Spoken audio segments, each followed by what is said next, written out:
오늘 시장에서는 관가하고 있었지만 가장 큰 관세의 변수는 이거라고 전 생각을 하고요.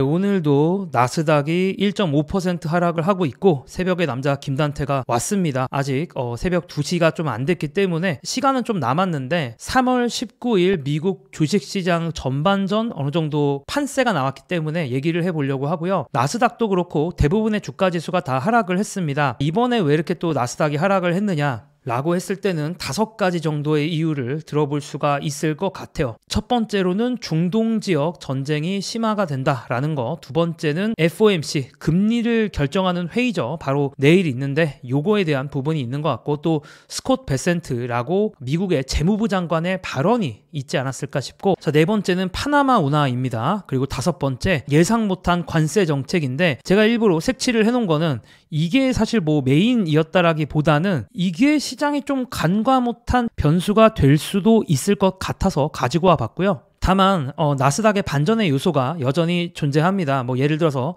트럼프는 뭐 올라갈 수도 있고 내려갈 수도 있고, 물론 뭐 최근에 입을 열면 더 떨어지기만 하는데, 어쨌든 뭔가 트럼프가 관세 관련된 어떤 발언을 해준다면 반전할 수도 있을 거고, 또 제가 지금 촬영하는 시간이 그 GTC라는 이제 아주 큰 행사가 있고, 그 큰 행사에서 젠슨 황이 기조연설을 하는데 어떤 발언들을 할지에 따라서 주가가 움직일 수도 있을 것 같다. 자, 이 GTC가 엔비디아가 주최하는 컨퍼런스이기 때문에 메인으로 뭔가 발표할 만한 것들을 얘기할 가능성이 있기는 하고요. 물론 작년 같은 경우는 주가는 크게 움직이진 않았다라고 말씀을 드릴 수 있을 것 같고, 오늘 나스닥의 하락 이유 좀 하나씩 디테일하게 알아보도록 하겠습니다. 자, 첫 번째 이유는 중동 전쟁 이슈가 있었죠. 이번에 이스라엘이 좀 심하게 공습을 했고, 가자 지구에서 또 많은 사람들이 사망을 했어요. 한 400명 정도 사망을 한 걸로 알고 있는데, 상당히 전쟁이 일어난 이래 가장 많은 사람이 거의 죽었다라고 하고, 더군다나 이제 이스라엘은 앞으로도 하마스에 대해서 더욱 강력한 군사력을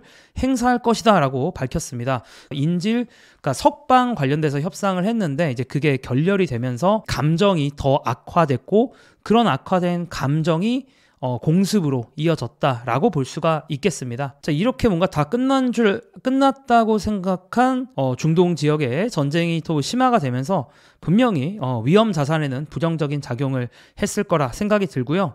자, 그 외에도 바로 내일 있을 금리를 결정하는 FOMC 회의의 불확실성에 대한 걱정이 좀 있는 것 같아요. 이게 사실 시장이 뭐 좋을 때는 별로 걱정이 없을 수도 있는데, 워낙 최근에 시장이 흉흉하다 보니까 이제 이런 부분에 대해서 시장이 좀 불안해하는 것 같아요. 근데 사실 금리는 언급할 게 따로 없습니다. 시장의 생각이 이미 금리 동결 확률을 99%로 보고 있는 상황이어서 뭔가 이런 상황에서는 깜짝 발표나 이런 건 없을 가능성이 높은데, 다만 이제 파월의 기자회견을 할 때 혹은 연준의 성명서에 연준이 발표하는 자료들, 이런 거에서 뭔가 변수가 있을 수는 있을 것 같고, 시장에선 그걸 그렇게 좋게 보고 있지는 않는 것 같아요. 자, 그리고 세 번째, 나스닥의 또 다른 하락 이유, 바로 재무부 장관 스콧 베센트인데, 자, 어떻게 오늘 또 인터뷰를 했냐면, 경기 침체를 겪을 이유는 없지만 경기 침체 안 일어날 건데 그걸 보장할 수는 없다, 이렇게 얘기를 했어요. 사실 맞는 말이죠. 저는 뭐 미국 대통령조차 경기 침체를 피하는 걸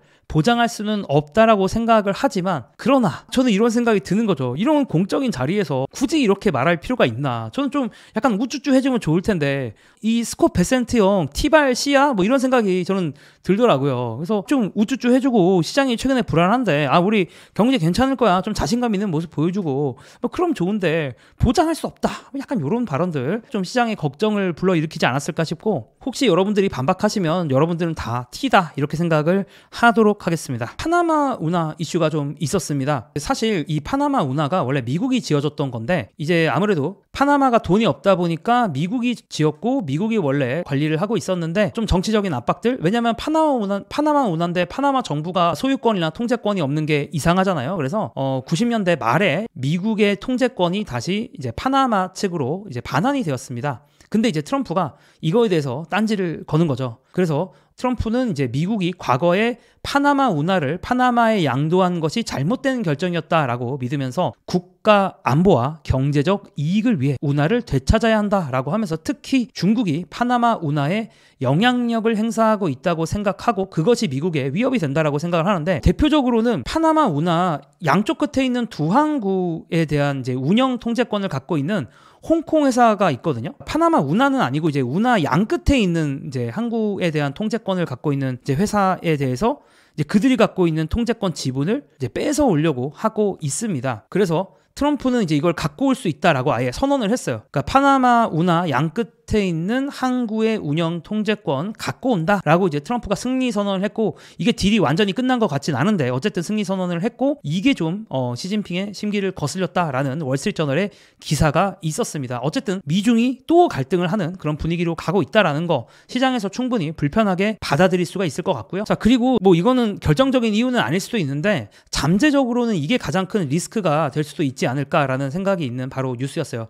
관세에 관련된 뉴스였고, 트럼프 팀이 상호 관세를 이제 어떻게 할까 이거에 대해서 많이 고민하고 있다라는 얘기가 있고, 이 상호 관세와 관련된 뭐 어떻게 할 거다 뭐 기사들이 있었는데 뭐 1단계, 2단계, 3단계 나눌 거다라는 것도 있고, 그리고 사실 이제 4월부터 하는 상호 관세는 거의 전 국가를 대상으로 하는 거잖아요. 이게 진짜 광역 딜이거든요. 그러니까 지금까지는 1.4, 그러니까 캐나다라든가 뭐 멕시코라든가 이렇게 특정 나라의 특정 물품을 향한 어떤 1.4였다면 이번에는 완전히 그냥 상호 관세이기 때문에 트럼프 미국의 물건을 관세 때리는 국가를 이제 하나하나 다 찾아가지고 상호로 관세를 때리겠다라고 하는 거기 때문에 광역 딜이고, 그러니까 정말 모든 이들에게 다 쏘는 거죠. 모든 이들에게 다 쏘는 거기 때문에 사실 월스트리트저널에서는 이게 좀 한계가 있을 거다라고 보긴 해요. 그러니까 시간이 많이 걸리고 행정력이 많이 필요하다, 그런 이제 얘기들도 있긴 했었는데, 이 상호 관세는 4월 2일부터 도입이 될 것으로 예상이 되고, 일단은 자동차, 반도체, 제약 등 일부 산업에 25%의 추가 관세가 부과될 것이다 라고 이렇게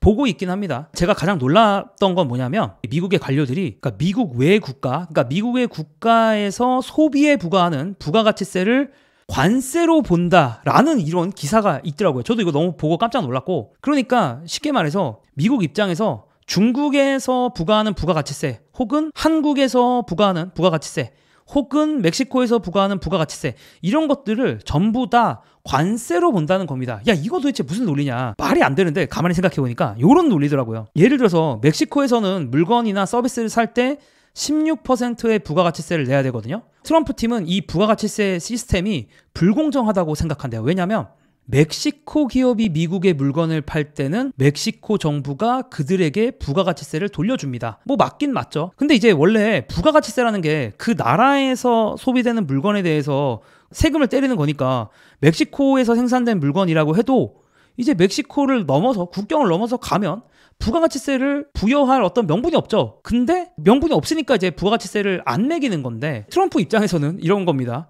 미국 기업이 멕시코의 물건을 팔 때는 멕시코에 부가가치세를 내야 됩니다 라는 그런 논리인 거죠. 그래서 이게 또 듣고 보면 말은 되는데, 이 말이 좀 이상하잖아. 부가가치세는 그 나라가 자국에서 일어나는 일에 대해서 세금을 부과하는 권리인데, 이제 트럼프 입장에서는 야, 왜 멕시코 기업이 미국의 물건을 팔 때는 세금을 안 내게 하고 미국 기업이 멕시코 물건을 팔 때는 멕시코에 부가가치세를 내야 되냐라는 그런 논리로 나오고 있는 거고요. 이게 또 그러니까 한편으로는 말이 되는데 한편으로는 말이 안 돼. 근데 미국도 사실 부가가치세 가 있냐, 이제 이걸 생각해 봤을 때는요, 엄밀히 말하면 미국은 부가가치세는 없는데, 다만 부가가치세랑 비슷한 세금은 있거든요. 그러니까 뭐 판매 세금, 그러니까 주별로 판매세라는 게 있어. 그래서 연방 정부가 매기는 게 아니라 지방 정부에서 알아서 매기는 거긴 한데, 미국도 나름 부가가치세 비스무리한 거는 있긴 있거든요. 물론 미국 같은 경우는 뭐 특정 주에서 뭐 알래스카나 뭐 델라웨어, 몬태나 이런 주들은 주 판매세가 아예 없기는 해요. 그래서 이게 뭐 있는 주도 있고 없는 주도 있긴 한데, 어쨌든 간에 뭐 공식적으로는 부가가치세가 없는 게 팩트긴 하다. 그러니까 미국 입장에서 억울하다고 얘기할 수도 있는데, 근데 대부분의 미국의 주에는 또 부가가치세에 해당하는 판매 세금이라는 것도 존재하기 때문에 너무 억지 논리 아닌가? 뭐 이런 생각이 들고, 어쨌든 이런 기적의 논리가 또 새로운 관세의 불확실성을 높인다라는 거죠. 그러니까 이게 또 생각도 못한 또 관세 폭탄, 관세를 안 매기고 있는 국가들한테까지도 이제 잔소리할 수 있는 새로운 명분을 또 찾아냈다, 이렇게 볼 수도 있는 겁니다. 물론 당장 이거 뭐 시장에서 많은 언급이 되진 않고 뭐 오늘 하락의 원인은 아니라고 저도 생각은 하지만, 다만 장기적으로 이걸로 딴지를 걸면 또 끝도 없겠다, 이런 생각이 저는 또 들었습니다. 그래서 또 새로운 변수가 하나 나오지 않았나라는 생각을 하고요. 자, 그 외에도 오늘 또 하나 있었던 작은 사건 중에 하나는 BYD, 그러니까 중국의 전기차 만드는 회사죠. 여기서 5분 만에 전기차 배터리를 완충에 가깝게 하는 그런 장치를 만들었다고 하면서 BYD 주가가 역대 신고가를 달성했다라고 합니다. 자, 그래서 BYD가 이번에 발표한 충전 방식에 따르면 5분 만에 400km를 갈 수 있다라고 하더라고요. 그래서 이거 진짜 뭐랄까, 다른 어떤 자동차 회사와는 다른 속도의 엄청나게 빠른 충전 속도를 보여줬고, 이게 이제 BYD의 주가를 올리고, 테슬라의 주가는 오늘도 이제 4% 빠지고 있는데 이런 것들에 기여를 하고 있지 않았나라는 생각을 합니다. 뭐 투자은행들 중에서는 뭐 탑픽으로 꼽는 곳도 있고, 테슬라의 목표 주가를 낮춘 곳들도 좀 있긴 있어요. 그래서 이게 좀 엇갈린다라는 말씀을 드리고요. 제가 단기적인 주가가 어떻게 될지는 모르겠지만, 그래도 마지막은 좀 희망적인 얘기로 맞춰보자면 이분이 이런 얘기를 하시더라고요.